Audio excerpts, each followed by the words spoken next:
पदद्वन्द्वं भक्तवृन्दसमन्वितं श्रीकृष्ण च प्रभुं वन्दे नित्यानन्दसहोदितं श्रीनन्दनन्दनं वन्दे राधिका चरणद्वयं गोपीजनसमायुक्तं वृन्दावनमनोहरम् श्रीकृष्ण चैतन्य प्रभु नित्यानंद श्री अद्वैत गदाधर श्रीवासादि गौर भक्तवृंद। हरे कृष्णा कृष्ण कृष्ण हरे हरे, हरे राम राम राम हरे। सर्वाग्रे मध्य गुरुपाद पद्म निकला पृष्ठों विष्णुपाद अष्टोत्तर सस्य भक्ति जीवन जनार्दन गोसाई महाराज। निकला पृष्ठों विष्णुपाद अष्टो भक्ति वेदांत नारायण गोसाई महाराज तथा समस्त रूपानुगुरु वर्गों के चरणों में अनंत कोटि दंडवत प्रणाम करते हुए अहद की कृपा की प्रार्थना करता हूँ। उपस्थित समय वैष्णव जन्मात्र जन सभी के प्रति यथा जो दंडवत ही बात। आज जगत गुरु श्रीमन माधवाचार्य जी का शुभ तिरुभाव तिथि है। मधु कहते हैं आनंद को और बा कहते हैं ज्ञान को,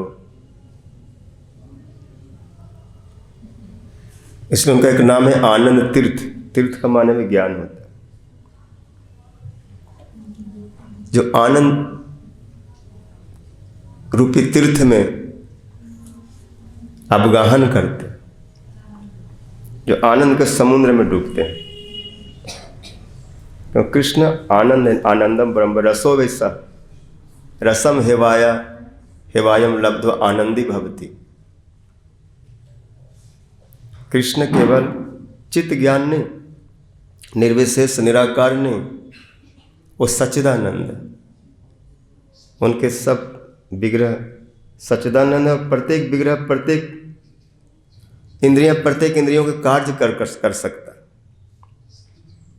आनंद चिन्मय रस प्रतिभाविता भी स्ताविर्ज एव निज रूप तया कला। अंगानि जस्य सकल इंद्रिया वृत्ति मंति पश्यन्ति पांति कलयन्ति चिरम जगन्ति। आनंद उज्ज्वल आनंद चिन्मय सद उज्ज्वल विग्रहस्य गोविंदमादि पुरुषम तमहम भजा। तो जथा नाम तथा गुण उन्होंने स्थापित किया कि कृष्ण का जो विग्रह है वो सच्चिदानंद है और उनकी प्रत्येक इंद्रियों के कार्य कर सकती है। वो आँख से सुन भी सकते, देख भी सकते, बोल भी सकते, चल भी सकते। हर इंद्रिय कार्य करने में समर्थ।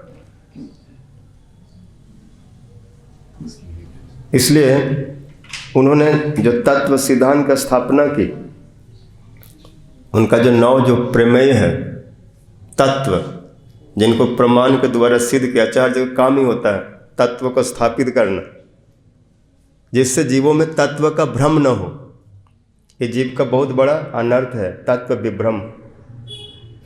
माया मुग्धस्य जीवस्य अनर्थम गयम चतुष्टयम हृदय दौर्बल्य अपराध असत तृष्णा तत्व विभ्रम। और तत्व विभ्रम एक बहुत बड़ा अनर्थ है।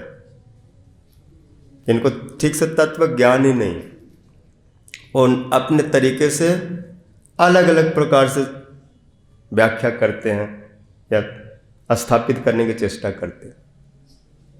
इसलिए माधवाचार्य का एक नाम है तत्वाचार्य, तत्व का आचार्य। तत्व को सही रूप में, यथार्थ रूप में स्थापित करना।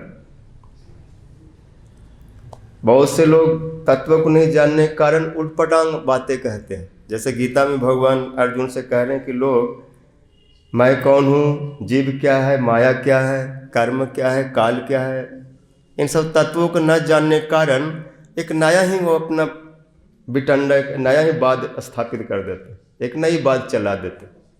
और वो कहते हैं असत्यम अप्रतिष्ठितम जगद आहु अनिस्वरम अपरस्पर संभूतम किम अन्यत काम हेतुकम। जहाँ देवासुर संपद का वर्णन आता है, वहाँ पर भगवान कह रहे हैं कि जो आसुरिक स्वभाव वाले लोग होते हैं जो रजोगुणी होते, तमोगुणी होते हैं, वो लोग ठीक से तत्व को समझ नहीं पाते, देख नहीं पाते, क्योंकि सात्विक नहीं, साधु संग में नहीं आए। बिना साधु संग वास्तविक तत्व की उपलब्धि नहीं होती। बिनु सत्संग विवेक न होई, तो ठीक से वो समझ नहीं पाते और चेष्टा भी नहीं करते, तो अपने से एक कल्पना करते, अपने से एक सिद्धांत बनाते और एक दूसरे को कहते मालूम है संसार क्या असत्य है, कुछ नहीं है, इसकी कोई प्रतिष्ठा नहीं, इस संसार को कोई बनाने वाला नहीं, कोई आश्रय नहीं है,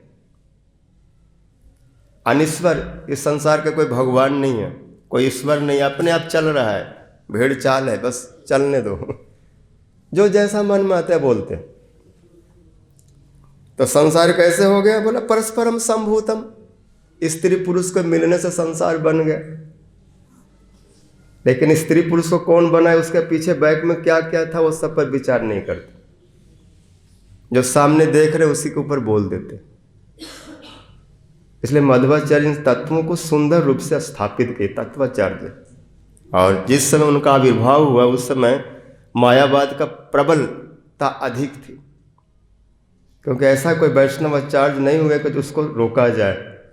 शून्यवाद से ऊपर उठाने के बाद भी प्रच्छन्न शून्यवाद में ही जीव डूब गए थे, जिसको बोलते प्रच्छन्न बौद्ध। मायावादम असत शास्त्रम प्रच्छन्नम बौद्धम उच्यते, मयेव विहितम देवी कलो ब्राह्मण मूर्तिना। शिव जी कह रहे हैं पार्वती से, मैं ही कलयुग में ब्राह्मण शरीर धारण करके इस मायावाद को स्थापित किया, जो प्रच्छन्न बौद्धवाद है, जहाँ पर कुल मिला के शून्य नहीं हो जाता है, जो बौद्धों का सिद्धांत है। वो सीधे सीधे शून्य बोलते हैं और एक शास्त्र के आश्रय लेकर के शून्य में स्थापित कर देते हैं। इसलिए लोग शुद्ध भक्ति से बहुत दूर चले गए थे, और ऐसे समय पर एक ऐसे वैष्णव की आवश्यकता थी जो शुद्ध सिद्धांत को स्थापित करे। इसलिए आज इसी ऐसे समय पर, ऐसे करीब 825-26 साल पहले, अभी 1946 शकाब्द चल रहा है और मध्वाचार्य जी का जन्म है 1121 शकाब्द। शकाब्द एक गणना है, जैसे ईस्वी संवत, ईस्वी बोलते हैं, जैसे अभी चल रहा है 2025, ऐसे शकाब्द चल रहा है 1946। विक्रमादित्य आब्द, ऐसे अलग अलग प्रकार से गिनती होती, गणना होती है। तो करीब 825-26 साल से पहले मध्वाचार्य जी का आविर्भाव हुआ उडुपी, जहाँ पर मध्यगेह एक ब्राह्मण परिवार में जन्मे। नारायण भट्ट पिता, वेदवती इनकी माता, और इनका जन्म कभी सुने, पहले इनके 2 भाई हुए, दोनों मृत्यु को प्राप्त हो गए। तो इनके पिता वैष्णव स्वभाव के थे, एक प्रकार के वैष्णव थे। तो इन्होंने शेष साई भगवान की उपासना की, दोनों पति पत्नी, वेदवती और नारायण भट्ट, और इस कामना से कि मेरा पुत्र बलवान, अजर, अमर और बहुत काल तक जीवित रहे, दीर्घायु हो, ऐसा पुत्र मुझे मिले। इसलिए दूध पी करके दोनों दंपति ने शेष साई भगवान को, मतलब विष्णु भगवान की आराधना की, और 12 साल के बाद भगवान प्रसन्न होकर इन्हें एक पुत्र प्रदान किए, जिनका नाम इन्होंने वासुदेव रखा। और जब कुछ बड़े हुए तो इनको पाठशाला में भेजा गया पढ़ने के लिए। तो बच्चों का स्वभाव होता है, पढ़ते कम है, खेलते ज़्यादा है, खेलने में मन लगता है। तो स्कूल में गए तो पढ़ाई लिखाई कम करते और बालकों को लेकर चलो। और ऐसे थे पवन, वायु, मुख्य वायु, तो बहुत बाहर में दौड़ते कूदते भागते, उठा पटक करते, ऐसे खेलते बच्चों को। गुरु जी एक दिन नाराज हो गए, बड़ा उद्यमी बच्चा है, खेल कूद उठा पटक यही सब करते रहता है। बड़े बलवान थे, बच्चों को एक हाथ से ऊपर उठा लेते, ऐसे कर देते, ऐसे कर देते। तो डांट लगाई कि ये खेलने का फील्ड नहीं है, ये पढ़ाई, ये पाठशाला है, पढ़ा करो। तो इनको बात लग गई, वो गुरुजी के सामने खड़ा हो गया, क्या पढ़े? गुरुजी बोले, तू जानता क्या है? बोला, पूछ लीजिए। अब गुरुजी जो पूछे वही सब बता दो। जितने भी प्रश्न किए सब गुरुजी को सुना दिए। गुरुजी चकरा गए तो पढ़ता लिखता नहीं, जानता कैसे? ते हनुमान जी है, पवन न भीमसेन है, महावैष्णव है, ज्ञानी नाम अग्रगण्यम, हनुमान जी को ज्ञानियों में श्रेष्ठ कहा गया। अतुलित बल धामम है मैं सलाव देहम, दनुज बन कृषाणु, ज्ञानी नाम अग्रगण्य, सकल गुण निधानम, बानना राम धीसम, रघुपति प्रिय भक्तम, बात जातम नमामि। और वही वायुपुत्र प्रकट हुए, बलवान, ज्ञानियों में अग्रगण्य, तत्व में सिद्धांत में निष्णात। गुरुजी बोले तुम्हारी पढ़ाई हो गई, जितना पढ़ना चाहिए था वो तुम जानते हो, उससे भी अधिक जानते हो, इसलिए जाओ। घर आ गए, पिताजी के बोले मैं पढ़ के आया हूँ। बोले बहुत अच्छी बात है बेटा। तो बोले मैं पढ़ के आया हूँ तब कुछ करके दिखाऊंगा। पिताजी बोले क्या करेगा? बोले मैं संसार से मायावाद को उखाड़ के फेंक दूंगा, मैं ऐसा सिद्धांत स्थापित करूंगा कि शुद्ध भक्ति सिद्धांत, जीव जो भगवान का नित्य दास है उसको मैं स्थापित करूंगा। जीव कभी ब्रह्म नहीं है, ब्रह्म का हर किसी अवस्था को प्राप्त हो जाए दास ही रहेगा, क्योंकि जीव और भगवान के बीच में सेवक सेव्य का भाव है जो नित्य है। उस भाव को प्राप्त करना ही जीवों का प्रधान कार्य है। और इस चीज़ को बतलाऊंगा मैं जगत में, जिससे जीव शुद्ध भक्ति को प्राप्त करके अपने स्वरूप को प्राप्त करके भगवान की सेवा कर सके। जीव को स्वरूप प्राप्त करना ही उस साधन का तात्पर्य है, अपने स्वरूप में स्थित हो जाना, भगवान को प्राप्त कर लेना अपने स्वरूप से। जो भी दासक बादशाह यदि भाव है उससे भगवान की सेवा करना। जब ऐसी बातें करने लगे तो पिताजी बोले अरे ये छोटा सा बालक और बड़ी ऊंची ऊंची बातें कर रहे। तब उनकी अवस्था कोई 8-10 साल की, ज़्यादा नहीं। पिताजी हंस पड़े और बोले तुम्हारे जैसा अबोध बालक इतनी बातें बढ़ा के कह रहे हो कि मायावाद को उखाड़ दूंगा और शुद्ध सिद्धांत वैष्णव सिद्धांत स्थापित करूंगा। ते बातें मुझे ऐसी लगती है जैसे तुम्हारे हाथ में छड़ी है ना, एक डंडा लेके ऐसे गए थे और ऐसे खड़ा होकर बोल रहे थे, सूखे बांस के डंडा। बोले जैसे डंडा जमीन में गाड़ देने से एक बट वृक्ष नहीं हो जाएगा, इतना सामर्थ्य नहीं कि एक सूखी डंडा को जमीन में गाड़ दो और एक बहुत बड़ा बरगद का पेड़ हो जाए और उस पेड़ के नीचे हजारों लोग उस छाया में आके बैठे, सुख मिले, शांति मिले। ऐसा बड़ा तुम जगत को सुख दोगे, मतलब तुम्हारे नीचे सब आके बैठेंगे और तुम महाआचार्य जगत गुरु बन जाओगे। संभव है एक सूखी लकड़ी इतना बड़ा रूप बना ले? तो माधवाचार्य बोले भगवान की शक्ति से क्या नहीं हो सकता। पिताजी वो जड़ को चेतन और चेतन को जड़ कर सकते हैं, वो समर्थवान है। जो उनका भजन करते हो धन्य है। ऐसे बोल के उस लकड़ी को एवं जमीन पे ऐसे करके गाड़ दी और बोले भगवान की अचिंत शक्ति से ये अभी बट वृक्ष के रूप में परिणत हो जाएगा। ऐसा संकल्प किए। और कोई महाभागवत वैष्णव जब बोलते तो भगवान अपना वचन को भले झूठा कर दे, भक्त के मान ने टलते देखा। जब भक्त अभिमान करके मान करके कुछ ऐसा संकल्प कर दे तो भगवान उसकी रक्षा करते। सच में वो सूखी बांस की लकड़ी डंडा एक विशाल बरगद के वृक्ष बन गया, बट वृक्ष। देखते देखते पिताजी नतमस्तक हो गए और पत्नी से एकांत में बोले कि रहेगा नहीं। इसमें जो वैष्णवता है, तेजस्विता है, ये संसार में रहने लायक बालक नहीं है, इसका लक्षण संसार का नहीं। इसलिए जब तक ये घर से बाहर न चला जाए उससे पहले से बांधा जाए। जल्दी से इसको शादी कर दो, नहीं तो सन्यासी हो जाएगा। जब कोई भी माता पिता देखता है कि मेरा बेटा सन्यास हो जाएगा, ये हो जाएगा, तो बहुत जल्दी से उसको रस्सी में बांधता है। जैसे रघुनाथ गोस्वामी को जल्दी से शादी विवाह करा दी और ये समझ गए कि माता पिता अंदर में चला रहे हैं चर्चा मेरी साथ विवाह के लिए।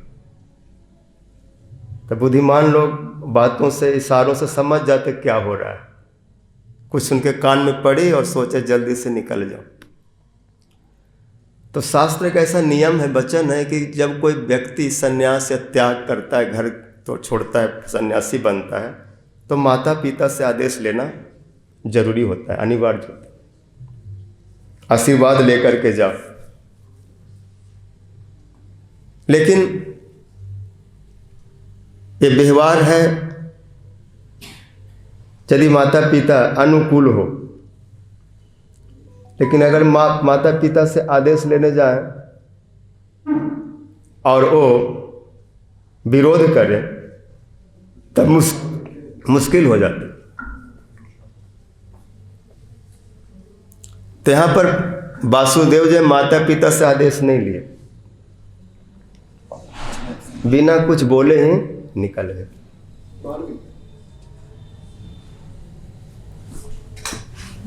और अच्युत प्रेच के यहाँ पर 12 वर्ष की उम्र में संन्यास ले लिए, जब ये सब सुन रहे थे। और उसके बाद में भाष्य की रचना किए, ब्रह्मसूत्र आदि, महाभारत, गीता आदि के उपनिषदों का। और उस सब भाष्य में जो 9 प्रमेय इन्होंने जो संग्रह किया, जिस पर विचार किए, उसी को श्रीपाद बलदेव विद्याभूषण जी, जो जीव गोस्वामी भी अपने 60 संदर्भ में उसको निरूपण किए, उसी के बाद में बलदेव विद्याभूषण पाद जी स्थापित किए कि चैतन्य महाप्रभु जी इन्हीं प्रमेयों को लेकर के सिद्धांत किए। माधवाचार्य जी जो 9 तत्व बोले, उसी को संक्षिप्त में सुनिए 2-4 मिनट में, क्योंकि आरती का समय है, आरती का हो चुका है ऑलरेडी। श्री माधव प्राह विष्णु परतमम अखिल अमनाय वेद्यम विश्वम सत्यम भेदं च जीवान हरिजुषस्तारतम्य च तेषाम मोक्षम विष्णवांघ्रि लाभम तद अमल भजन तस्य हेतु प्रमाणम प्रत्यक्षादित्र चेति उपदिशति हरि कृष्ण चैतन्य चंद्र।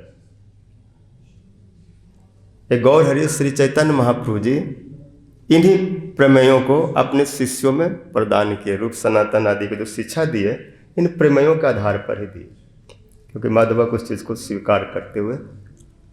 तो माधवाचार्य जी क्या बोले? विष्णु परतमम, परम तत्व जो है, स्वतंत्र तत्व, पर तत्व, सर्वतंत्र स्वतंत्र विष्णु। यहाँ विष्णु शब्द एक व्यापक अर्थ में प्रयुक्त होता है, जो सर्वव्यापक उसको विष्णु कहते हैं। क्योंकि माधवाचार्य जी बाल गोपाल, नृत्य गोपाल के उपासक हैं, कृष्ण उपासक हैं। उन्होंने कृष्ण के ऊपर 12 स्तोत्र की रचना की है, और रचना के अवसर पर ही उनको वो मिट्टी गोपी चंदन से कृष्ण प्राप्त हुए, नाभिक के द्वारा जो दिया गया था। और उस स्तोत्र में कृष्ण की महिमा का वर्णन किया। सारी ब्रज के जो लीलाएं, बाल लीला, दाम बंधन लीला आदि, उन स्तोत्रों में आप देखेंगे।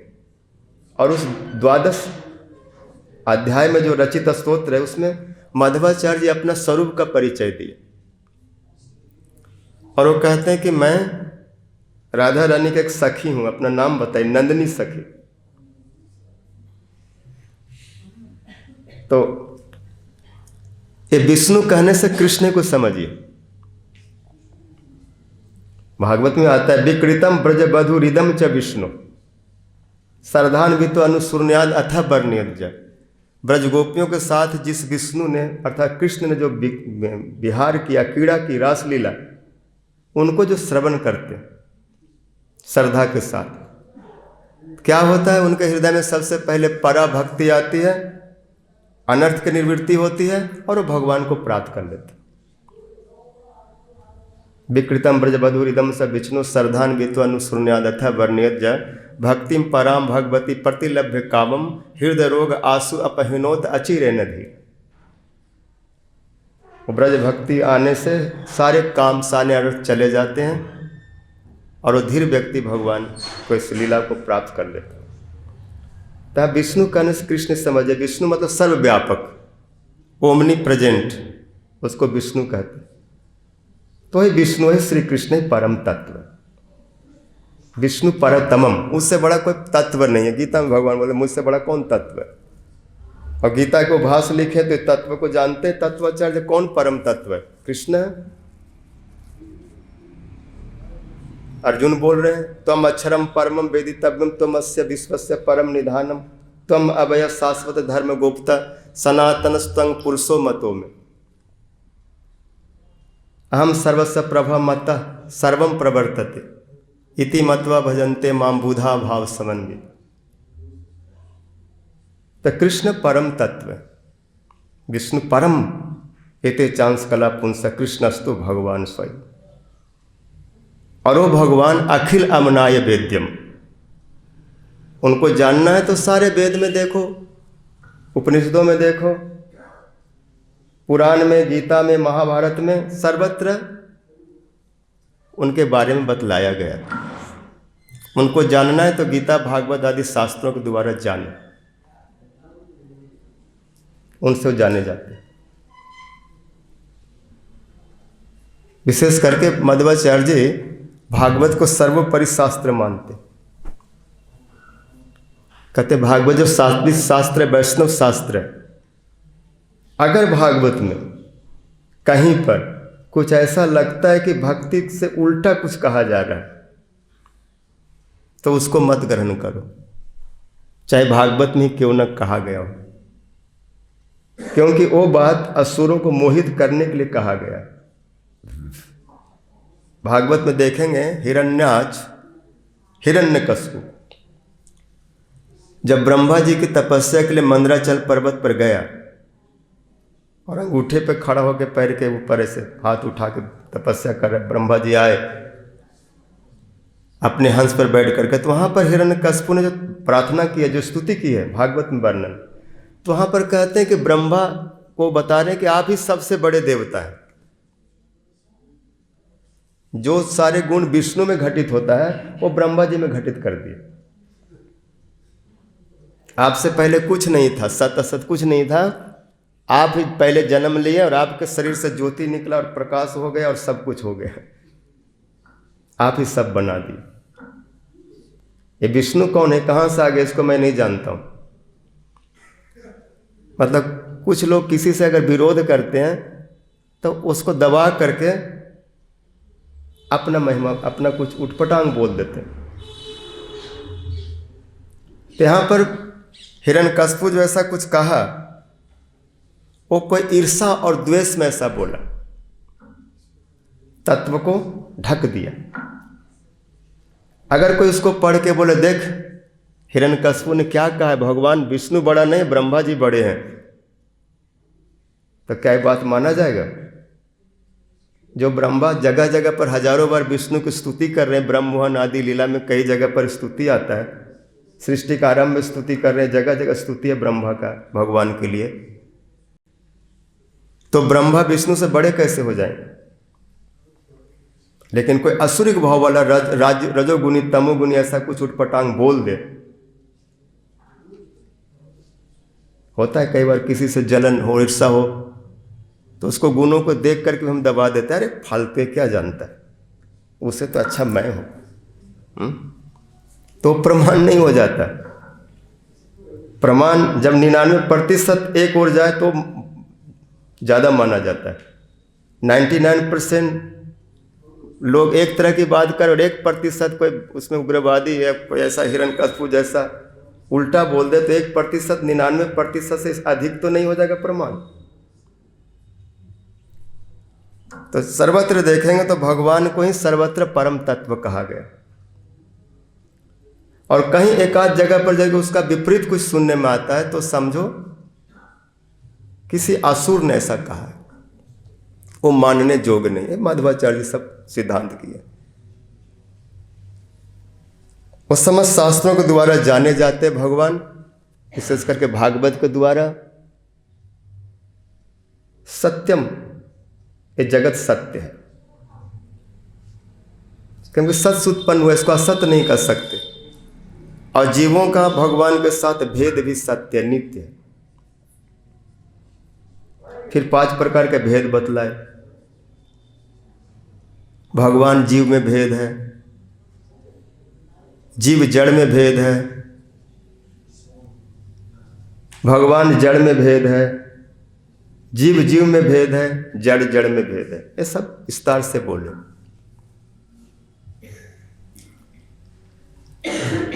अखिलम वेदम सत्यम भेदम जीवान हरिजुषस तारतम्यम च तेषां। हरिचरण जूसस, जीव जो है भगवान के चरणों का सेवक है, दास है। जीवों में तारतम्य है, जीवों में भेद है, बद्ध मुक्त का सब भेद है। भगवान के चरणों की प्राप्ति ही मुक्ति है, सेवा ही मुक्ति है। और उस सेवा को पाने के लिए भक्ति साधन है, क्योंकि साधन बिना कोई भी साध्य वस्तु को पा नहीं सकता। महाप्रभु जी राय रमन संवाद में सब बतलाए। राय रमन जी बोल रहे हैं। तो हरि भजन ही साधन है, अब प्रीति भगवत प्राप्ति साध्य है। इन्हीं सब प्रमेयों को प्रमाण के द्वारा महाप्रभु जी भी मध्वाचार्य के, जीव गोस्वामी आदि ने जो पूर्वाचार्यों ने कहा है, मैं उसी को स्थापित कर रहा हूँ। बलदेव देवसन पाद जी बोले। तो तत्वाचार्य मध्वाचार्य तत्व में सबसे भेद की प्रबलता दिखलाए। 5 भेद और प्रबल है, इसलिए उनके हाथ ऐसे हैं। द्वैत, शुद्ध द्वैत है, द्वैत है, भेद।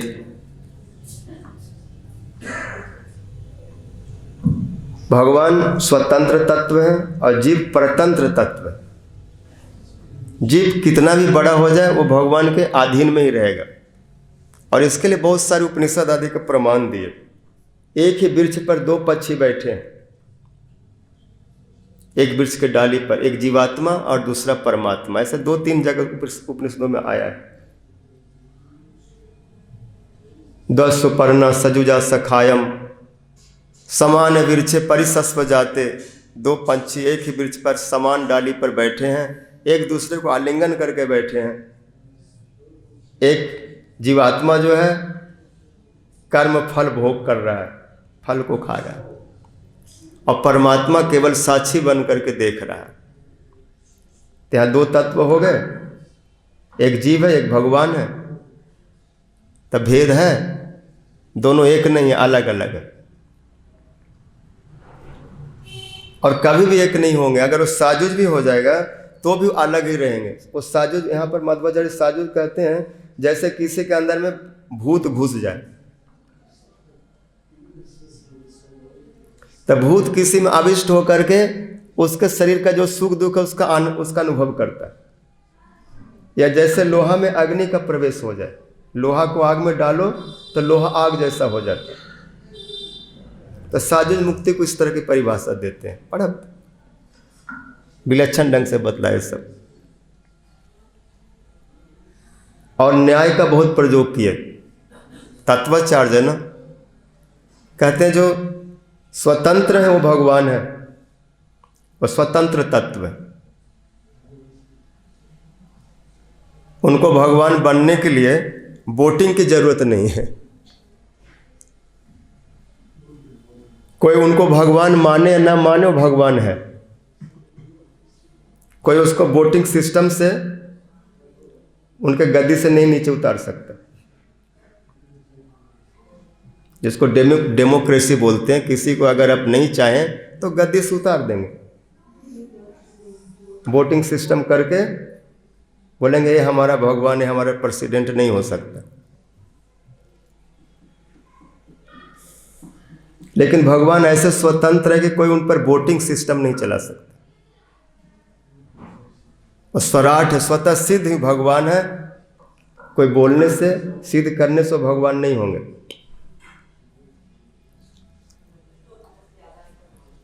और वो भगवान नित्य रहेंगे, कोई उनको उनके गद्दी से उतार नहीं सकता।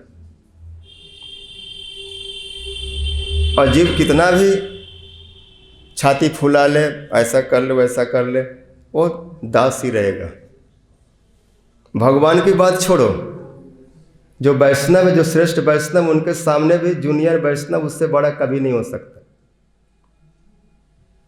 हम रूपानुग धारा में हैं।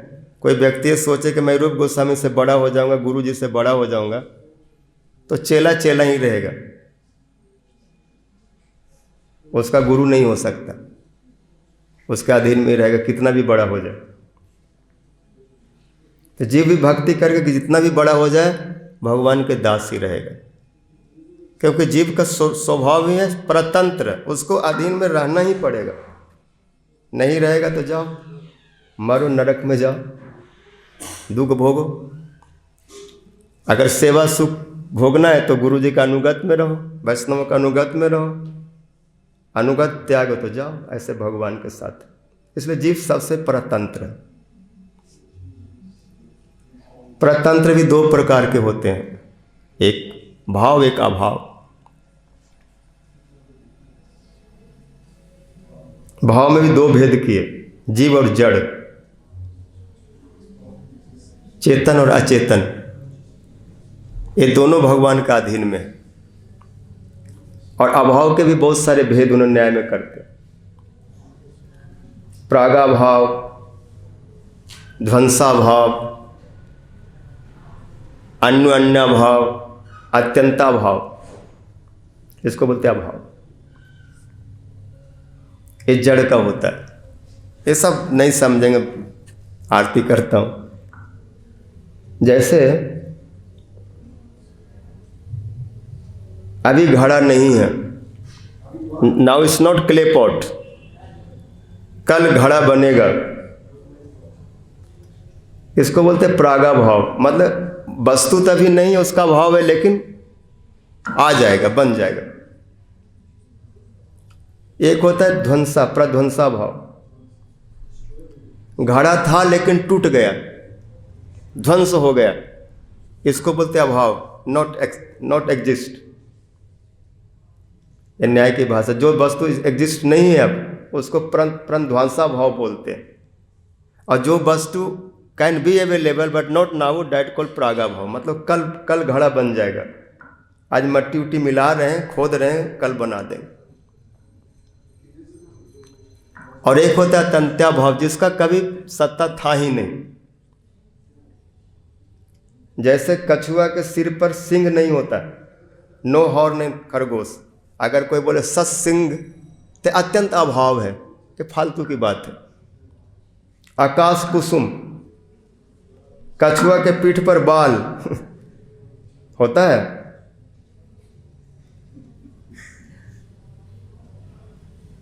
जीव भगवान हो जाएगा, इम्पॉसिबल। ये सब दिखाते हैं तत्व के द्वारा। और एक होता है अत्यंता भाव, अन्य भाव, एक में दूसरे का भाव। जैसे घड़ा कपड़ा नहीं है और कपड़ा घड़ा नहीं है, घट पट नहीं है, पट घट नहीं है, मधुसूदन दामोदर नहीं है, दामोदर मधुसूदन नहीं है। दोनों में दोनों का भाव है, उनका अपना एक व्यक्तित्व, उनका अपना एक व्यक्तित्व है, एक को दूसरे में घुसा नहीं सकते। घड़ा को कपड़ा नहीं बोल सकते और कपड़ा को घड़ा नहीं बोल सकते, एक में दूसरे का भाव। ये बहुत से इस प्रकार, इस तरह कहने से ये सब भेद प्रबल हो जाते हैं। भेद को स्थापित करने के लिए न्याय का प्रयोग करते हैं कि सब वस्तु है तो तत्व एक नहीं है, और एक होते हुए अनेक अनेक भेद है, और भेद बड़ा प्रबल है। और बहुत कुछ वैष्णव सदाचार आदि का वर्णन किए। एकादशी व्रत को अनिवार्य कहते हैं मध्वाचार्य। बोला गौ मांस खाना, शराब पीना और बुरा से बुरा काम करना उतना निंदनीय नहीं जितना एकादशी में अन्न खाना। एकादशी में अन्न ग्रहण करना गौ मांस, मातृ गवन और सुरापान से भी अधिक निंदनीय है, निंदित है। वैष्णव में सरलता होती है। अगर कोई व्यक्ति सरल है तो चाहे किसी भी वर्ण का क्यों न हो, उसको वैष्णव ही माना जाएगा, ब्राह्मण ही माना जाएगा। और वो एक उपनिषद का प्रमाण देते हैं। एक जगह पर एक व्यक्ति, एक बालक गया है एक ऋषि के पास में, जिनका नाम है गौतम, और शिष्य जो गया उसका नाम था सत्यकाम। तब जब गुरु के पास गया तो गुरुजी ने पूछा कि तुम कौन हो, तुम्हारा माँ बाप कौन है, अपना परिचय दो। क्योंकि जब गुरुकुल में एडमिशन होता है, प्रवेश होता है, तो नाम पूछा जाएगा। तो सरल सहज में बोला कि मेरा नाम सत्यकाम है और मेरी माँ ब्राह्मणों की सेवा करती थी, दासी है मेरी माँ, और ब्राह्मणों की सेवा करके मुझको प्राप्त किया,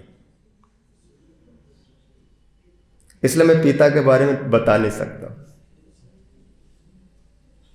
वो सरल और सहज रूप में बोला, कुछ नहीं छुपाया, जैसा था ऐसा प्रेजेंट कर दे। गौतम बोले तुम ब्राह्मण हो, नहीं तो झूठ मूठ के एक बाप भी बना के बोल देता, मेरी माँ ब्राह्मणी है और मेरा पिता जो है वो भृगु कुल के हैं, वशिष्ठ कुल के हैं, फलाना नाम है, कुछ नाम बना करके कुटिलता करके बात को घुमा करके तो बोल सकता था। कोई भी अपनी बदनामी क्यों करेगा, मेरी माँ दासी है, मैं उसका बेटा हूँ, मेरे बाप को पता ही नहीं कौन बाप है, दासी थी किससे पैदा हुआ मुझको पता नहीं, ऐसा कोई बोलेगा अपने बारे में? लेकिन बिल्कुल जो जैसा था सरल बोला है, और सरल का नाम ही वैष्णवता है। और इसी बात पर बोला तू किसका बेटा और कौन बाप है वो मैं नहीं जानता, तुम्हारा स्वभाव तुमको प्रस्तुत मतलब सिद्ध कर रहा है कि तुम ब्राह्मण हो, तुम में कुटिलता नहीं है। नहीं तो ब्राह्मण हो के भी रामन जैसे कुटिल, हजार गलती करके भी छाती ठोक रहा है मेरा जैसा कौन है, तो उसको ब्राह्मण नहीं कहा जा सकता। इसलिए प्रभुपाद जी कहते सरलता का नाम वैष्णवता और वैष्णवता का नाम सरलता, दोनों एक ही पक्ष है। सरल माने वैष्णव, वैष्णव माने सरल। जैसा है वैसा बताना, कुटी नाटी नहीं, तोड़ मड़ोड़ करके तथ्य को पेश नहीं करना, वो वैष्णव का लक्षण है। वो शूद्र है, वो शूद्र से भी बेकार है। अगर तत्व सिद्धांत को तोड़ मड़ोड़ करके बोलता है, मनमाना उटपटांग बना करके, जोर जबरदस्ती करके, तो वो ब्राह्मण नहीं, वो वैष्णव नहीं। ये सब मध्वाचार्य बहुत सुंदर सुंदर सिद्धांत दिए हम लोगों को। आज उनके तिरुभाव तिर उनके चरणों में अनंत कोटि प्रणाम। हरे कृष्णा कृष्ण कृष्ण हरे हरे, हरे राम राम राम हरे हरे, हरे कृष्णा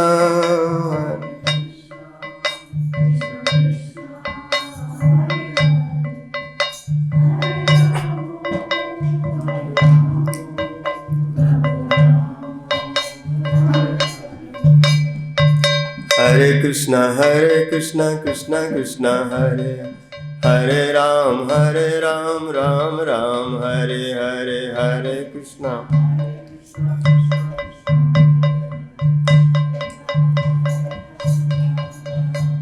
निताय गौर हरि बोल, हरि बोल, हरि बोल, हरि बोल, निताय गौर हरि बोल।